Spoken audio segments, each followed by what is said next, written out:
The wiki on our projects has been coming along pretty well to the point where we feel safe enough to actually show it to people. Follow the link in the pinned messages and you'll see about 60% of all the work we've done so far. Go to our Discord or Telegram channels if you want to contribute. Play nice though if you don't want us to private it all again.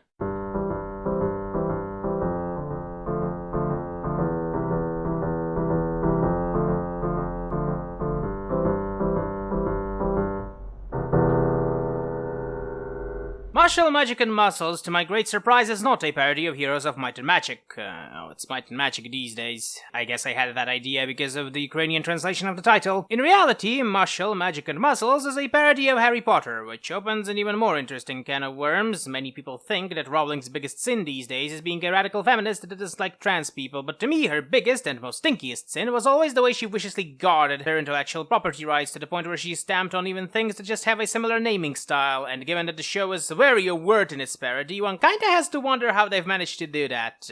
Well, I guess the answer is kinda simple, really. Rowling just doesn't give a shit about the Japanese, but still. Mashle, Magic and Muscles is a 12-episode comedic fantasy anime made by A1 Pictures, the comedy style of which I like to call two-frame comedy, because I can summarize the entirety of the show's humor in exactly 2 frames of it. In the world where pretty much everyone can use magic, we quickly figure out that the people who can't use magic are going straight into concentration camps. Our hero is Mash Burndat, and he can't use magic, but he doesn't really need to since he's so physically strong his muscles might as well be magic. You know, this reminds me of that age-old question in tabletop games on what is better, a mage or a martial. Japanese anime has given its own, arguably unique answer to this by making warriors basically strength-focused mages. In a Japanese anime, human body just has no limits of physical growth, which combined with ki or auras or whatever counts as quote-unquote inner strength in them allows them to perform martial arts, aka jock magic. And that's a good thing. People who complain about this approach to sword fighting and martial arts need to read a historic sword fighting manual. Intricate techniques, complex training exercises, mental conditioning, and even spirituality are very common in sword fighting, regardless of the culture.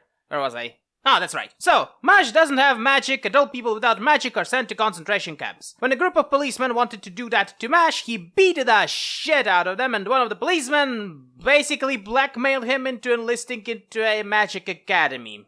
Shenanigans ensue. So yes, you can very much say that the humor of the show is extremely entertaining, but also extremely primitive. In fact, it is so much primitive that I can't sincerely recommend you people to binge watch this show the way I did. There are basically 3 jokes in the whole show. Mash strength defying logic, Mash being not very smart and wanting to do nothing but eat profit rolls all day, and Mash interacting with other people that are of varying levels of annoying. All 3 of these jokes get extremely tiring extremely fast, to the point where by episode 8, when they've announced the predictable battle between various people, I realized that I pretty much don't like any of the characters because all of them are annoying and showy, and most importantly, most of their dialogue were jokes. The rest of the story isn't that much better either, given that this is a shonen Harry Potter parody. We have a group that are magic supremacists who are led by a mage who wants to turn everyone into puppets or something. I'm more than sure that given the way this all works, it'll turn out that Mash is the way he is because he's a Horcrux or some sort of a phylactery for a big evil bad guy who wants to become the Ubermensch or something like that. So once again, the predictability of the story kinda ruins it for me. But